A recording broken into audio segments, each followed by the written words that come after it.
In this week's episode, we find out what made Renaldo say this. I'm almost ashamed to tell you guys what I'd be willing to do for an extra $500. Welcome to LotTalk, powered by Lotpop. Man, we are at season 2, episode 10 already. I'm excited. I want to welcome my brother from the same father, our Father in heaven, man, right next to me, Renaldo Leonard.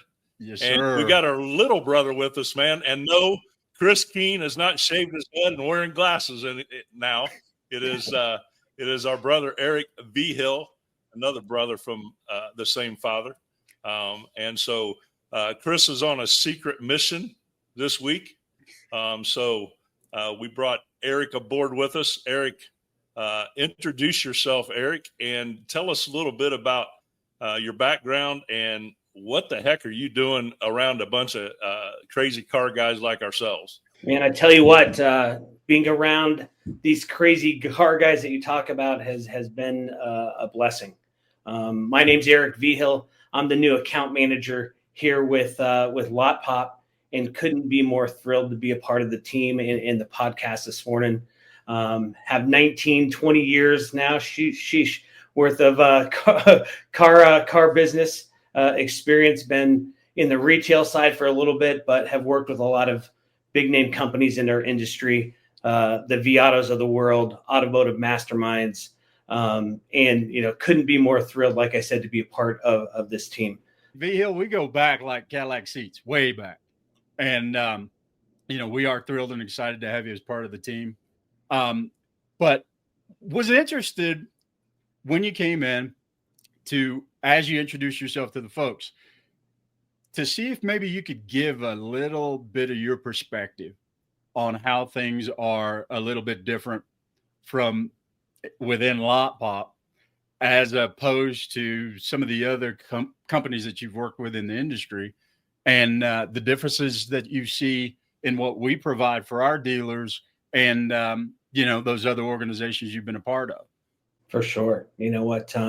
Like I said, I have nothing bad to say about any organization I've worked for, but coming into this situation and over the last 30 days, learning what we do and what we provide for our dealers, it's really unmatched, man. It's we're sitting in a position that we don't just silo ourselves in terms of inventory management, or we don't silo ourselves in terms of merchandising or in terms of lead management. We take all of the different pieces of the business and pieces of that puzzle that everyone has been trying to put together, and we complete that puzzle, and it's been refreshing that when I do talk to some dealers, I feel right now they're all searching for answers, and the good operators are anyways that are searching to become better, whether they're struggling, whether they're doing good, whether they're doing great. They always want to elevate their position. And I feel that we're in the driver's seat to help every dealer, no matter which position they're sitting in. So Erik, give us some feedback, brother, on I know you've been talking to a lot of dealers. I know you've been blowing it up, talking to a lot of dealers out there, and a majority aren't our partners as of now. So you're getting a good scope of what dealers are facing out there. So give us some feedback on what you're hearing when you're engaging with dealers out there on a daily basis. Yeah, I think right now our dealers are searching for answers, right? I think I hit on that earlier, but they're searching for answers. Their business has slowed a little bit in their eyes. Inventory is still pretty hard to get, and they realize, hey, guess what? If I'm going to buy inventory, I better make sure I'm buying the right stuff, right? I can't just fill my lot to fill my lot. I can't just fill a hole and hope and pray that car sells. They have to go into it with intention. And I think that's, again, where we come into play, because, like it says on your shirt, work the facts, right? We got to work actual data. And I think that's what separates the really good operators with the ones that are just slinging from the hip and hope it works. You got to have a game plan, and that game plan's got to be as bulletproof as possible. Let's chop it up a little bit about that. What's going on, because would you guys agree? And Renaldo, I wanted to get your take on that too, because obviously you're in the man. You're grinding with the new dealers that come on with us, and then you're also grinding with the management team at stores, right? You're helping engage with them and train them, and so. Are you hearing some of the same things that Erik alluded to? Are there some other things that are coming up as you're training some of these managers that their concerns are? I want to chop it up a little bit this morning about this right now, because we are in a major transition from it's not a surprise. It happens every year around this time, right? But we are in that transition right now. And so what are some of those things that we're hearing out there that maybe we could share with our listeners and viewers to say, hey, these are some things you guys want to be paying attention to and proactive to, because this next 60 to 90 days are going to be critical to the success and then going into the new year. Yeah, absolutely. And I'm hearing the same thing that Erik is witnessing and during his conversations, but I get to see it from two different perspectives. I get to see it from dealers that are coming in fresh and new into Lotpop and into our world and our culture, who the majority of them are in a situation where they haven't been exposed to the warnings that we've been giving them over the last 60, 90 days. When Jason started back in, late spring, saying, okay, here's what's going to happen, because we're pulling some of these folks out of the market. We're pulling those sales ahead. What you are going to see is that there is going to be an influx of vehicles that are out there in the market. And at the time, a lot of guys were just kind of gluttoning themselves on the inventory that was available out there. And he said at the time, what's going to happen? Late summer, early fall, you're going to have a lot of guys with a lot of aged inventory sitting in their lap. And those are the guys that are coming in now. They realize, hey, I'm buried. What do I do? How do I get out of this? And, what strategies can I put in place? But then the guys that we have who have been a part of our ecosystem for a while, have kind of found themselves in a trick bag, because they kind of dropped the ball, had a lot of success through the summer, dropped the ball on some units that they saw some bleed through on, and they've got some aged inventory, but they're trying to figure out, to Erik's point, how do I acquire inventory strategically and make sure that I'm bringing in the right stuff for how we're selling. And so, the answers are there, and Vigil touched on it. It's looking into the facts and making a decision on what you're going to do. At the end of the day, both of those guys have got to yank the Band-Aid off, right? With the aged inventory that they have in stock. But then when it comes to making sure that we don't repeat the same mistakes, what was the definition of insanity? We don't want to go through this again and still have the same conversation, in the next 90, 120 days. Talking to them about those particular segments where we've had success, talking to them about those particular segments where we have an overabundance of leads that have come in on vehicles that we don't have in inventory, and dialing in that follow-up or follow-through process to make sure that we take those opportunities and apply it to the inventory that we have on the ground, but also looking at our most recent history with those vehicles we've had success with. And that's what we target as far as bringing into the inventory and being laser focused on finding the right inventory because of what's selling in that market at that store and with those salespeople and the information that we provide for them. And even if they're not using the platform that we provide, taking the time to go through whatever pricing tool they're using and showing them exactly where they can find that information, and how tedious it is to find that information, and then tell them, there is a better way to find it. And so let us help you with that. But by no means trying to force what we offer on them, but giving back, which is the reason that we do this, giving them the information, giving them the opportunity So to better position themselves moving forward. when you're onboarding or training a new dealer, tell what are you seeing similar things, Renaldo, when it comes to inventory? And do me a favor, some of the folks out there listening and watching may not understand the term bleed through. Explain a little bit what you mean by that, and then when you're looking at their inventories overall, and they're heavy and aged inventory, what does that look like? Is a lot of it higher priced inventory? Is it spread across the whole gamut? What are you kind of seeing when you're looking at both sides of that? So let me start with bleed through. So two of the key promises that we try to deliver on when we're working with a new dealer is to establish the fact that, first of all, we want to work with them to make sure that they get to the point where they're stocking what they're selling and selling what they're stocking. And the way that we measure and manage that is by taking a look at what percentage of their inventory they sell in a 2-week period of time. All right. So, and the goal is to sell half of your inventory every 15 days. You do that consistently, you're working through the inventory, and your turn is going to be rapid enough that we're getting through everything that we brought in if we are stocking what we're selling and selling what we're stocking. Now, the second part of the promise that we make and that we work on with dealers is that we want them to sell the majority of their inventory when it's most profitable, in that first 30 days that a vehicle is going to be in inventory. And so with those two concepts in place, if you have a vehicle that is getting well beyond that 31 to 45 day bucket, we call that bleed through, because it's bleeding through your age buckets.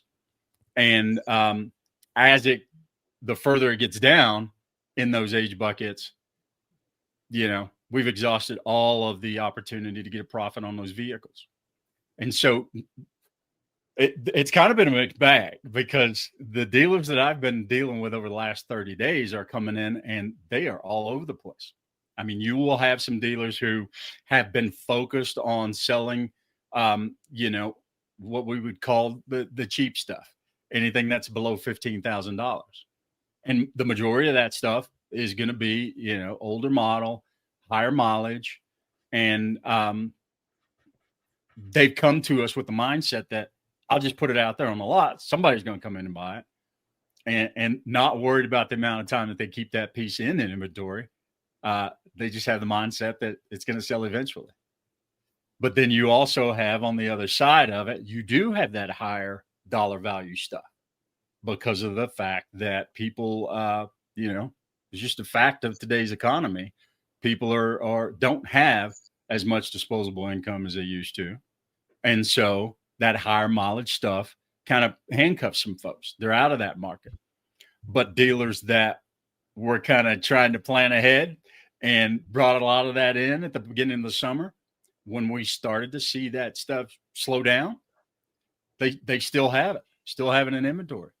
And when you sprinkle on top of it individually how people are being affected by the economy, banks are starting to slow down on that higher dollar stuff and lending on those. And so, like I said, the information was out there to be able to be proactive about it. And for those dealers that haven't, they've got it and they're like, what do we do? What do we do? And so, to answer your question, I see it on both bookends.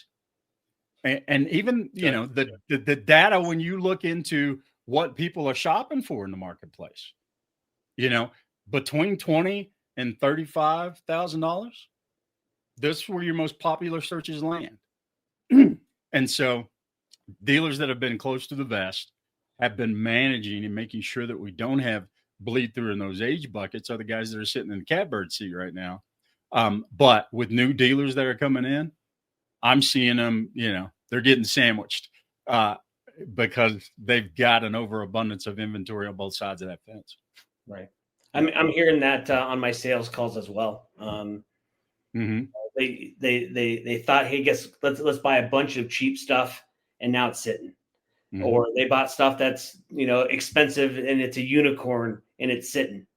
The fact remains, as those cars age, they're never going to get more profitable, right? That the money that they're going to make on them, it's never going to get better than it is today, right? Tomorrow's going to be less than today.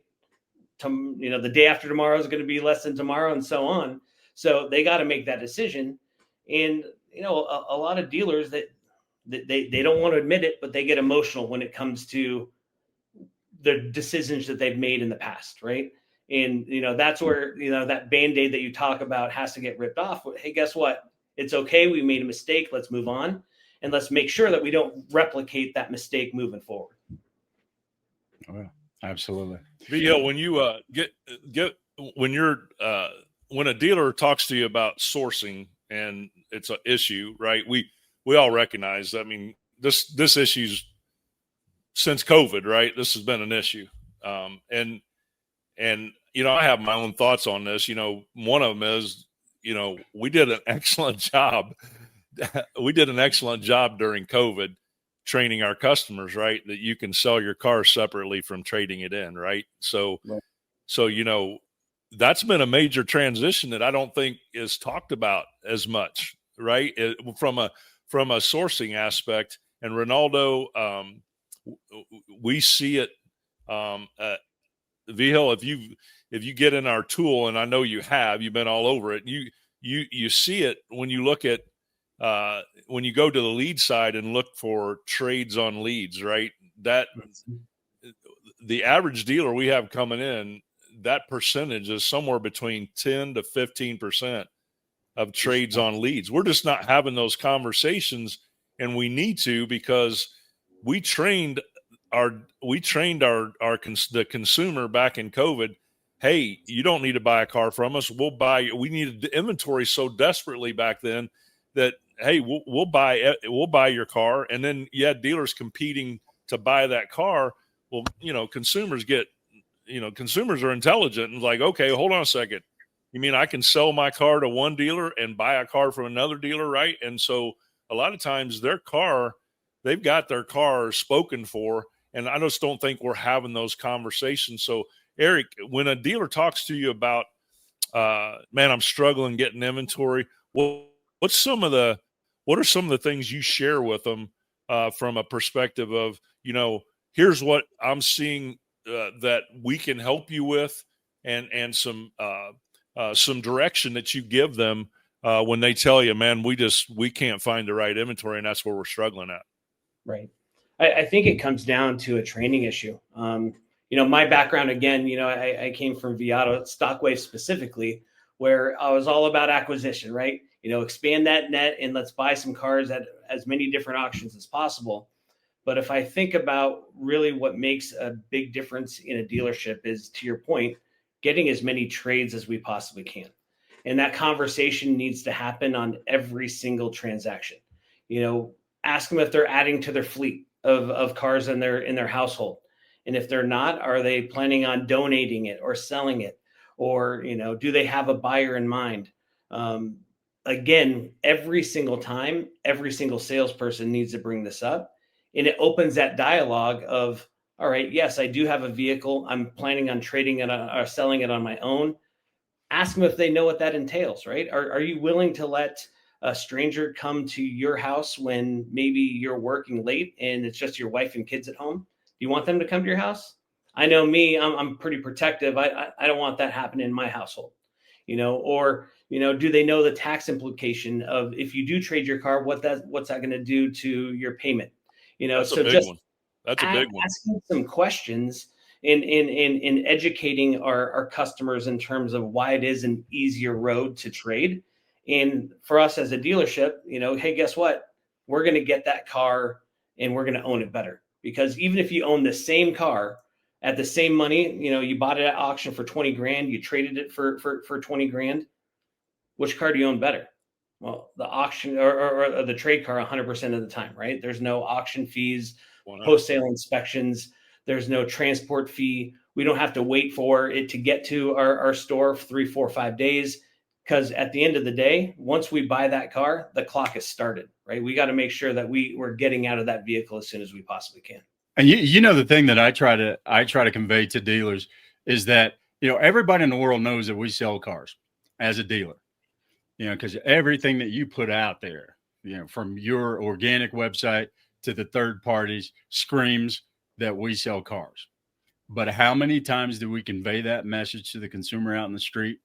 We also buy cars, and we need to acquire vehicles from, you know, individuals in order to keep that stream coming in. And so training, whether it's training salespeople, acquisition managers, I'm always trying to drive that point home. We need to have those conversations, and we have to plant that seed in the back of their head. You know, yes, we sell cars, but we can't keep the doors open if we don't actively buy vehicles. So if something happens and we don't do business on this vehicle you're interested in, I want to give you too much for the car that you're driving right now. Absolutely. Yeah. Oh yeah. Well, and we, you know, yes, dealerships are a retail location for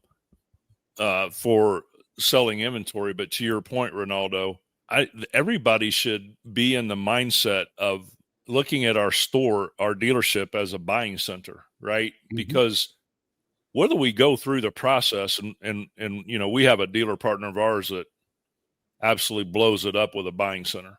They've developed it took them some years, but they developed a monster buying center now where they're acquiring 500 units a month through that buying center. And they're out in the middle of nowhere. So they're not next to a major metropolis where they're doing this. They're doing this out there because they've worked at it. They've trained, they've developed, but you don't have to go to that extent.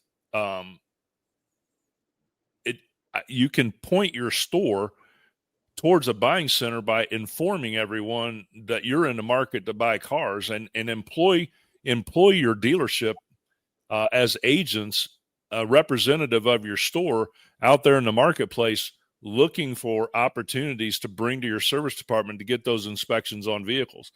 You know, pay your staff if you're going to pay $500 for an auction fee, and then you look at the transportation to get the car there, then you know, why not pay our staff, from our lot porters to the guys and gals working in the office, our salespeople, our techs, right? They're out there. They go home from the dealership and they're out there every day. On the weekends, they're moving about, and they could be looking for inventory for you. You know, so start thinking in that mindset. If sourcing is an issue for you, you know, look at your store. Yes, you are a retail location, but you also can be a buying center. And so from just the jump street, you know, a lot of times we'll pull up, pretty much all the time, we'll pull up the merchandising side of a dealer and Google them and pull up their account. Right. And very rarely do I see on that Google page right before you click to open up your website. I see it occasionally, but it's a very small percentage, where I can see right there that dealership is in the buying mode, right? That there's a lot about here. Look at our used car inventory, look at our new car inventory, get service. But I don't see anything about, hey, we want your car, sell your car to us, right? And just starting there and leading the customer down that trail. So I think this is a good, because of some of the things, Renaldo, that you and Erik brought up in your great points that you made. Yeah. Can I tell a funny story real quick? Go for it. So last week I was in Virginia Beach with my in-laws. The place where I was staying was 4 blocks from the pier at Virginia Beach. And we're getting in the car, we're headed to dinner, and we drive 5 blocks. And I'm kind of quiet. I'm just sitting in the back of the seat, and they're, you know, conversations going on, and they're like, "Renaldo, you're quiet. What are you thinking about?" And I was like, "You know what?" I said, "We're 5 blocks from the house, and I've seen 6 vehicles with for sale signs on them." And they were like, "Dude, you're sick. What? Yeah. You think about anything else?" And I was like, "Yeah.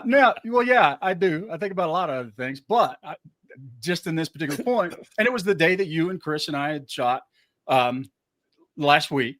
And so I was like, if I lived here and I was a dealer, I would just drive up and down the street and see all of these cars 100%. with for sale signs on them. And I would stock my inventory and be able to flip them real quick.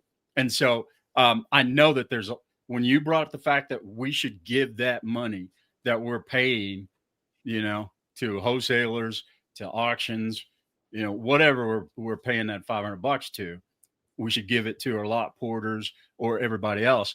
I mean, man, if I were just some guy on the street, and I actually thought about this, I just take down all this information, call the dealership up and goes, hey man, you guys buying inventory? I got 5 cars I want you to run by you and see if you'd be interested 100%. in any of them. 100. But there's 100%. And I apologize. It just popped in my head. I wanted to share that. But no, I love that. Opportunities are everywhere. You just have to keep your head on a swivel and think about the possibilities of where you can source it from anywhere and everywhere. The inventory's out there, right? So the inventory's out there, right? It takes some work, right? And then you said the other thing is, man, how much more lift do you get from a personnel standpoint if a guy knows I can I have another avenue to make a little bit more money, right, at this store, right? I get paid an hourly wage as a lot porter, but now my store has extended another opportunity for me to have another avenue. Listen, I did a little bit of this at the store that I ran, and I'll tell you this. One salesperson comes to mind. Ryan, if you're listening to this, you'll know I'm talking about you. But, if he was and he was one of the best salespeople there, if he's having an off week, man, he'd start digging in Craigslist listings and trying to bring vehicles into the service department to get inspected. That if we bought them, he knew he was getting that was bumping his income, right? Absolutely. Now this has been 11 or 12 years ago, but we were paying $275 if we bought a car to anybody within the dealership. If they brought a car in and we inspected it and we bought it, we paid them $275. So, those guys, it was bigger than a mini deal, right? And they're out there digging to boost their income. So to your point, Renaldo, how much kick would you give your employees if they knew, man, these guys have just given me another opportunity to add to my income, and all I've got to do is be extra eyes and ears out. That's it, there, right? And the market, just like you said, salesperson's driving down the street and sees those 5 cars. He's stopping and taking notes and calling the customer and trying to get them into the dealership. So yeah, that's fantastic. Absolutely. I was just going to say, I mean, I think you all know that I'm almost ashamed to tell you guys what I'd be willing to do for an extra $500 and just offering up a vehicle for an inspection. I mean, that's easy. $500 is $500, man. Dude, No judgment. No judgment. You're right. Hey, think about that for a second, man. If you walked out the front door and dropped $100 bills on the ground, how hard would somebody fight to get that money? I know I'd come out with chewing everybody's pants in my mouth by the time I got my hands on that money, right? It's like, oh man, sorry guys, I had to eat my way in there to get that money, brother. So you're exactly right. That's hilarious. Oh yeah. So I saw this data. This is Erik. This is your old stomping grounds, brother. Cox Automotive. So, they're the 800-pound gorilla out there, man. So their data, I'm always interested when they put out data. So this came out recently. And so live market view data. And so you're looking at 2.2 million unsold used vehicles as of June 2025. So day supply of 43 days. What this was alluding to is, and I'll scroll down, you'll see the charts, but it's alluding to the fact that, we're the used car supply is dropping off somewhat. Now, again, I'm going to show some other data that we kind of push back and forth with that. from a listing perspective. But look at the next. This amazed me. Average listing price for a used car, 25.5 basically, right? But look to the right of that. Look at the average miles of the used car out there nowadays, right? So, now listen, this might be the old man in me, and I know, P. Paul John, right? This may be me, but dude, paying 25.5 for a 73,000 mile unit, right? That just exploded in my head. I'm like, whoa, right? So it even drove home the point that we're talking about, man, is I've got to find a way to source inventory. If this is what the average listing price and average miles are, and a lot of stuff's getting traded around the auctions, I've got to find a way to find inventory outside of that, right? I've got to fill my coffers. And listen, I wanted to say this too, to get your guys' thoughts. Because I always go to this because it was one of our dealer partners that shared it with us. As a matter of fact, the one that has the Monster Buying Center. I think too often we get ourselves, and I'd be interested in your guys' feedback on this. I think too often we get ourselves pinned in a position where we feel panic because we had 2 or 3 good sales days or maybe a week, and then we're out there trying to fill every one of those spots on the lot in a short period of time. So I think a lot of times we make decisions that are not very good decisions based on what we should be looking for because we're just trying to fill spots on the lot. And so what I loved about what this dealer shared was, and it fits in with what we do, right? They look at they use our software to look at their 2-week sell rate, and they try to match their 0 to 15-day inventory to that 2-week sell rate. I love that strategy because your 2-week sell rate is going to ebb and flow, and you can fill those. You don't have to go out and buy 30 cars, right? If it sold 15 units in the last 2 weeks or 20 units in the last 2 weeks, as long as I understand that because I'm looking at it every day, I can work every day to buy 4 vehicles. I don't have to sit there and try to feel like I got to go out and find 30 vehicles, and then you make poor decisions. What's your guys' thoughts on that and that suggestion that dealer made? Yeah, I think it's a great strategy because it sets you up once again to be strategic. When those guys who will look up after 2 weeks said we sold 20 cars, I got to run out and I got to get 25. To your point, you mentioned this, you don't buy in a panic mode. That's when you always make bad decisions, is because we are just kind of grabbing anything that we can get our hands on so that we can fill those spots on the lot.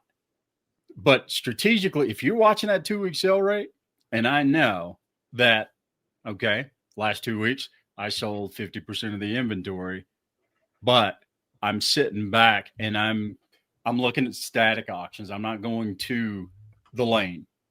Or if I've got a buying center in place and they're hitting all of the social media sites for individuals that are trying to sell vehicles, we can be a little bit more diligent in the research that we're doing. Does it fit with those cars that have left the inventory? And the ones that left, how long did it take me to get them out of the inventory? And at what percentage price to market was I able to, have them leave? All those data points that all of the best people in our industry, all of our highest performing dealers, the steps that they go through on a regular basis is methodical, and it is strategic. But if you have that plan in place, I've sold these many units, this is what I'm going to concentrate on bringing in today. Then I can be aware of shifts that happen in the market, and those shifts happen every single day. And if we can plot them out, we know which shifts are about to happen, and we know when they're going to happen. And so just using that data and slowing down a little bit. Sometimes you got to slow down to speed up, right? Right. You can put yourself in the catbird seat and make wise buying decisions and make sure that you don't get into a trick bag where you are caught behind the 8 ball and have to run out and panic. And so I think that's a great strategy. And I'd love to have them on to talk about it a little bit more. Give us some insight. Yeah, I think it's important to have your finger on the pulse of what's happening in your store every single day. So many times I talk to a dealer and they're like, you know what, can't call me on Thursday because that's sale day. I'm buying my cars, every Thursday. And if you're waiting for one specific day of the week to buy your cars for the following week or the following 2 weeks, it's not going to work. You have to be able, like I said, to have that finger on the pulse and seeing what's selling, seeing what's not selling, and fill those cars with intention, or fill those holes with intention rather than just saying, all right, I know I need to buy 7 cars today, or I know I need to buy a truckload because I want to cut down on my transpo costs. Well, you're looking at things in the wrong framework. If you're talking about cutting down transpo cost, that's not having your finger on the pulse of your store. We got to buy what we need for our store with the guys that are selling the stuff in our inventory, right? Mm-hmm. Absolutely. I mean, waiting at that time That's to great. go and Great buy. point. Yeah, that's kind of like going to the convent to look for a date. It's a bad strategy.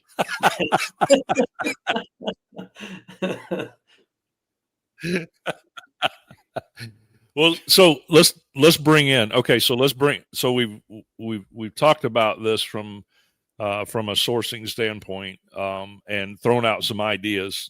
Hopefully, some ideas that would trigger some thoughts from folks out there listening and watching.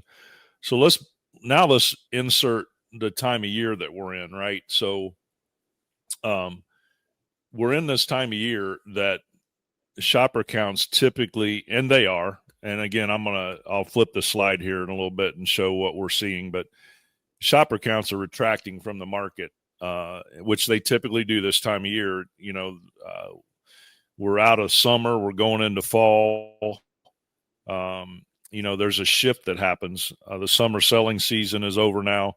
And so we typically see the shopper count retract, and then it picks back up again. Look at these charts that are on the screen right now. Look at the trend, right? So the chart on the left is showing, for our viewers and listeners, the chart on the left is showing available supply of used cars. And when you look at the trending, it's almost running.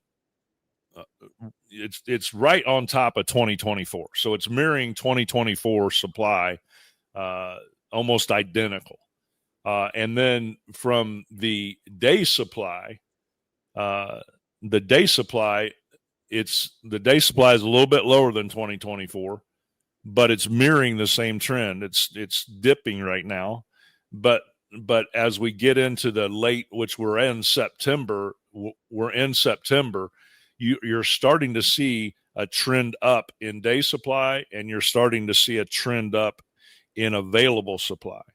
When you look at 2024, this data only runs through, it was in June, so the current year data is only through June. But when you look at 2024 and a trend, and you can look at 2023 and 2022, they do the same thing. So this time of year typically is when things start to slow somewhat.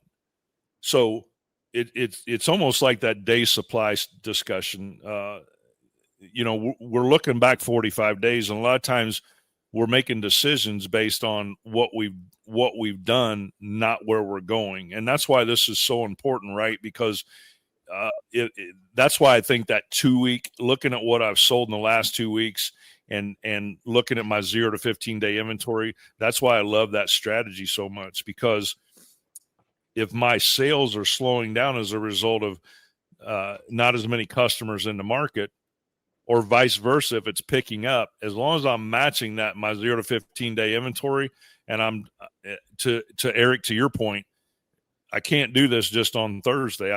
I've got to be looking at it every day. And as long as I'm keeping that within that range of what I'm doing in that 0 to 15 day, my inventory is not going to get out of hand, and I can manage it so that back to your point, Renaldo, I'm not experiencing that bleed through.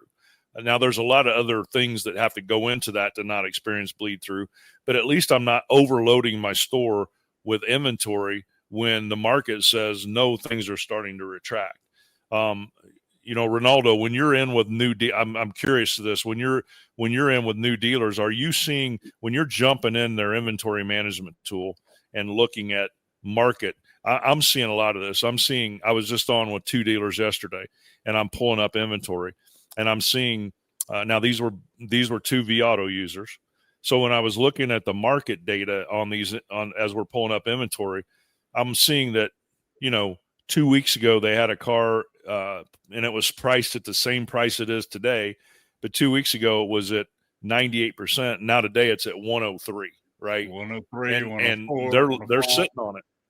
Yep. Right. Oh, right. So yeah. Are you seeing a similar thing when you're in the tool? Absolutely. Absolutely. And the question that I ask is how can you go 7, 10, 14 days without looking at that piece of inventory to figure out what the market is doing around that vehicle? And in our tool, part of what I do is train them on how to use the tool, and we have something inside of LotWalk called Lot Dots. And every vehicle that hasn't been touched in 14 days gets a big red dot or a big yellow dot, gold dot that identifies you hadn't touched that vehicle in 14 days. And I get the question, why is that important? I said, okay, look at here.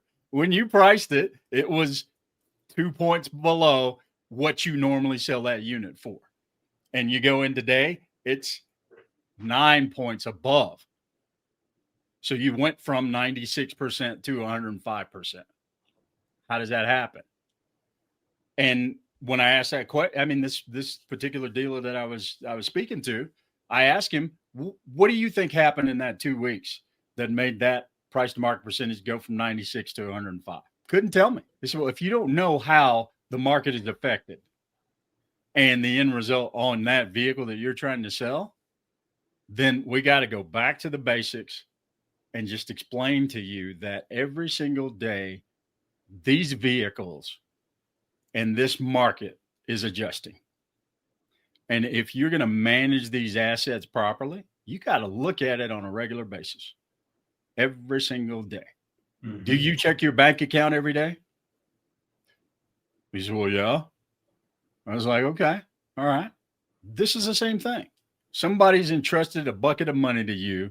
You got to check that balance every single day, or you're not going to manage it properly. No, I don't get it.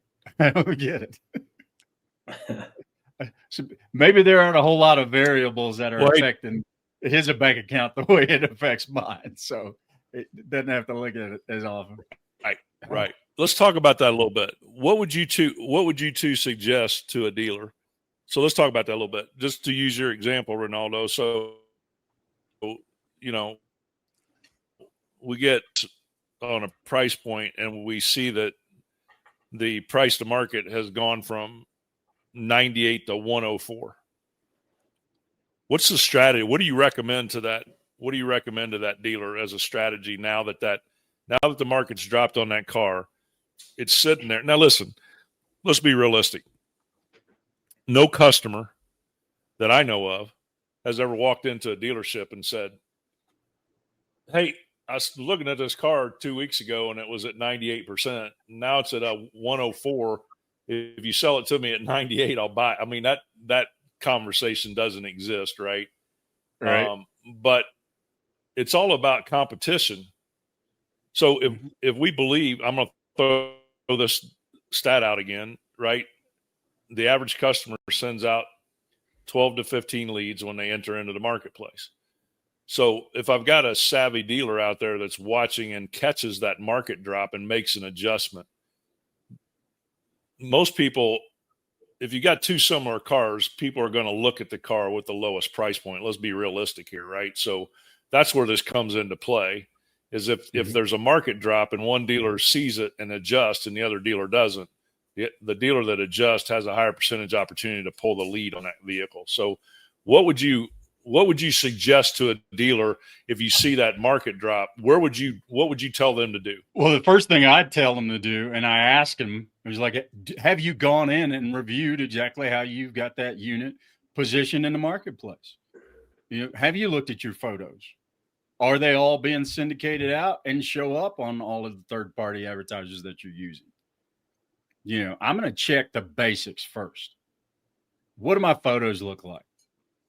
Have I made an adjustment in the description, the way that I describe that vehicle out in the marketplace? Am I using keywords that people are looking for so that that vehicle shows up in as many searches as possible? If I could check those two boxes off and say 100% of the time I'm on the money with my photos, with my descriptions, then and only then am I going to look at making an adjustment in the price. And then I'm going to look at my competitive landscape. What am I comparing my vehicle to? What's a realistic competitive set?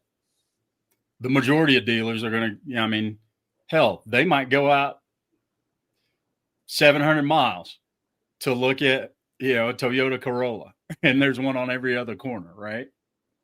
I'm going to pull it in to get a realistic competitive set and see how I'm compared against those vehicles that are, within a stone's throw.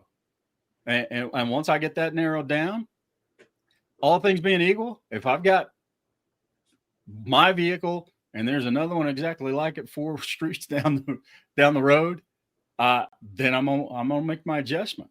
But even then, it's going to be situational. What do my SRPs and VDPs look like over that time period? Am I getting more eyeballs on it? Am I getting less eyeballs on it? Do I need to move a little bit closer to that vehicle that is closest to me? I may be fine where I am just by tweaking the relevancy on my merchandising or the merchandising aspect of how that vehicle is presented. If I can add something to that description that elevates how somebody looks at my vehicle compared to the other one. And, just diving into the details and working the facts, that's going to dictate what I move or how I move and if I move. Yeah, I think that's big. There's nothing that happens just by chance, in my opinion. There's a reason why a vehicle's not moving. Is it priced wrong? Are there leads on the car? If there's leads on the car, are we working those leads? If there's not leads on the car, is the description good? Are the photos good? If it's a 78,000 mile used vehicle, does it look like it's been driven 150,000 miles and they're still paying $25,000 for it? Absolutely. Or is it a 75,000 mile vehicle that looks like it's coming off the showroom floor, right? So not everything is created equal. We got to make sure that we stand above our competition, and it takes dissecting every little bit of the facts within that vehicle. And I get it. Our dealers are busy, right? I get it. But that's why, in my opinion, you get a second set of eyeballs on it. You get a team to shine that light in terms of areas that they didn't know there was an issue. And then we can attack that issue, right? And then when that happens, whoa, magically that car sold. Well, why, right? Wasn't necessarily us pulling that lever of price, and it's not a race to the bottom. It's, hey, let's make sure we know why that vehicle's not moving. It's not by chance. Yep. Oh, John, you'll love this. I'm sitting with a new dealer the other day, had a vehicle, low mileage. It was a Cherry, I think it was averaging something like 4,000 miles a year. And it was a 4-year-old vehicle, had a shift. So it went from 97% to 101%. And can you take a look at this vehicle? Tell me what's wrong with it. So I pull it up, look in the V Auto, check my usual spots. I go to look at my description, and I noticed the vehicle hadn't been published. That's why it makes it hard to find. Makes it hard to find when it's not published, man. Nobody knows you have it. Yeah. And my question was, do you think that could be the reason why it's still there in the inventory? Yeah. I was thinking, when I asked the question, I was thinking, would we instruct the dealer, if I'm at 98, if I was willing to go to 98 2 weeks ago and now I'm at 104, should I be willing to go to 98 now? Again, maybe I need to go to 97 because the market's back. Maybe I need to try to go a little bit more aggressive to get ahead of the market, right? But, I wasn't considering both of you brought up great points, man. Before I make that move, I want to look at all those other areas. To your point, Renaldo, here's a car sitting here that I don't even have online, right? So, get it out there online. So great points. I want to finish real quick, at least because I alluded to it earlier. I scrolled down a little bit, and I just wanted to read this for those that are listening. Affordability remains a challenge for consumers, and the used vehicle supply is more constrained at lower price points. Used cars priced below $15,000 continue to show low availability, with only 31 days supply, 5 days lower than the same time last year, and 12 days below the overall industry average. The top 5 sellers of the month were listed at an average price of $23,779, almost 7% below the average listing price of all vehicles sold. Once again, Ford, Chevrolet, Toyota, Honda, and Nissan were the top selling brands, accounting for 50% of all used vehicles sold. So, again, I point that out to say that strategy, Brett, you can take, by the way, Brett, you can take that slide down. That strategy of looking at your store as a buying center, right, and employing your team, because when I read that, right, and we know this, that lower price point car is non-existent. Look, for the most part, right? It's just not. People are holding on to their cars longer. Prices are new car pricing, used car pricing are as high as they've ever been. So, thus the higher mileage car sitting there at 25 grand on the used car side. So, having those folks out there looking for, with our tool, we can print them off a specific list of vehicles that they perform the best with by sales, right? They've sold it fast. They've made good money on it. And you can export that to an Excel file. You can hand that list to everybody in your dealership and go, hey guys, look for these out while you're out there. This is the inventory we need, right? So, that to me, we've got to understand what's happening out there from a perspective, because again, when we're talking about sourcing, I think a lot of times we get locked into doing what we've always done. And doing what we've always done is not yielding the same things that it used to yield now. It's just not. So, right. We've got to force ourselves to be outside the box thinkers. And, there's plenty of excellent tools out there to help us with that, right? There's plenty of excellent tools out there that can help us with this to narrow it down and really give us a target of where we need to go. Just because I go out and buy, how many times you guys seen it? Dealers sitting on a good chunk of, $20,000 and under inventory, but it's not selling, right? Just because you get a bunch of $20,000 under inventory doesn't ensure or doesn't mean that you're going to sell it right away, right? So, I think this is a vital area. Again, it's one that drives the machine. And so, I think, as a dealer, I've got to we spend so much time on, which we should, on the retail side, on our websites, everything we do, right? We're spending so much time talking about our inventory, getting our inventory out there. But again, we need to shift some of that emphasis to acquiring inventory. And talking about it, right? Again, Renaldo, Erik, you're hearing it on your calls with dealers. How much conversations happening with the dealership about acquiring trades, putting them on leads, all the things that we need to do. So, again, I think this is a vital conversation for what's happening out there in the marketplace. Yeah.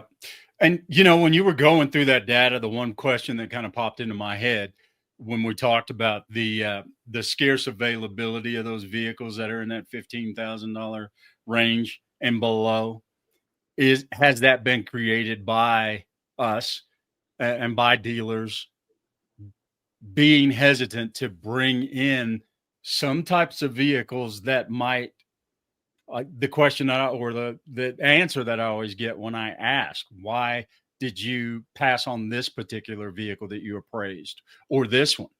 Well, I didn't want to bring anything that might be a problem for a customer down the road. And so have we, by sidestepping that dollar value of vehicle on the retail side in the appraisal process, created this situation where if somebody wants to buy a vehicle in that price range, they got to go and buy direct from a consumer or someone who's selling that vehicle on their own, as opposed to bringing it into the inventory. And then, I mean, think about any piece of inventory that a dealer might have on the ground at the dealership. I mean, we have products in the F&I office that could protect that customer against anything that might go wrong with that vehicle. So why in the world would we not bring one into inventory?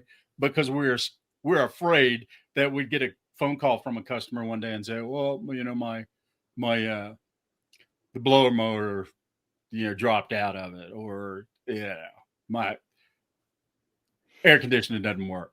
No problem, man. You did buy that. You bought that extended warranty on it, didn't you? That I told you about when it walks in F&I. There's just so many opportunities that we bypass because we think about the acquisition process, you know, a little wrongly, put it that way. Right. Yeah. You created a word. You created a word, Renaldo. I like it. Yeah. Wrongly. All right. You heard it here first. Love it. Well, hey, folks, we appreciate it. We spent a long time on sourcing today, but it is the number one issue. And so, Erik, any final thoughts, anything you want to share with the folks out there when it comes to what we talk about or what you're seeing? Well, any final thoughts? You know, final thoughts. I again just wanted to thank you, both you gentlemen, for allowing me to be on the panel today. I know I have some big size 11 boots that I had to fill since Chris is on that secret mission. So hopefully he gets back and doesn't relieve me of my duties. But you know, it's been great. Past 30 days have been, you know, some of the best in my automotive career. You know, being able to teach and coach some dealers in terms of ways that not even buying our product, but just being better versions of themselves, you know, and if I can help them be better versions of themselves and it aligns with them buying Lotpop, then guess what? I'm all for it. But the auto industry has blessed me in more ways than I can count. And I'm excited to do the same for all of our dealer partners. That's why we love having you on the team, brother. Oh my goodness. Let's see. Well, first thing, Chris's secret mission, you know, he said he was going to be incommunicado. I've already heard from him twice this morning. So he can't help himself. He can't help himself. We ain't send him far enough away. But final thoughts. You know, there's opportunities out there everywhere. If you've got questions you can't find the answers to, give us a shout. You know, you've got all of our contact information. And as Erik said, I mean, you don't have to buy anything from us. Just give us an opportunity to uncover some opportunities that you can't see yourself. That's why we're here. Some people poured into us. Give us an opportunity to kind of pour back into you. You know, it can't hurt. You got nothing to lose. The only thing you can do, to coin Erik's phrase, is become a better version of yourself. But aside from that, you know, hey, keep your head on a swivel. There are vehicles out there in the marketplace that fit a need that you have to fill. You just got to open your eyes to it and be more aware of your surroundings, and you'll get it locked in. That's for sure. And then the last thing, Texas Tech Red Raiders taking on Oregon State Beavers this weekend. Wreck 'em. I'll leave it at that. Good stuff. Good stuff. Yes, well, folks, sir. listen, listeners, viewers, man, we can't tell you from the bottom of our heart, we appreciate the opportunity to serve, and we appreciate you listening and tuning in and watching. And as always, man, reach out to us. I can't get there. It is cell phone number right there. www.lotpop.com. Access our website. You can find us through there. Any questions, any challenges, hey, listen, if you're listening to this or watching this and you're like, I think they're full of crap on this. Listen, I love that. I love having different viewpoints. This is how we grow. Some of our best ideas that we have in our software have come from those type of conversations with our dealer partners, right? Because we certainly don't know it all. We're just a bunch of car guys that are data geeks, and we're as Erik said, we've been blessed by this industry, and we want to give back. That's what this is truly about. So, if there's anything we can help you with, the offer still stands. Hey, listen, if you want to reach out and you're willing to share some usernames and passwords, we'll put your data in our tool, and then we can have a discussion.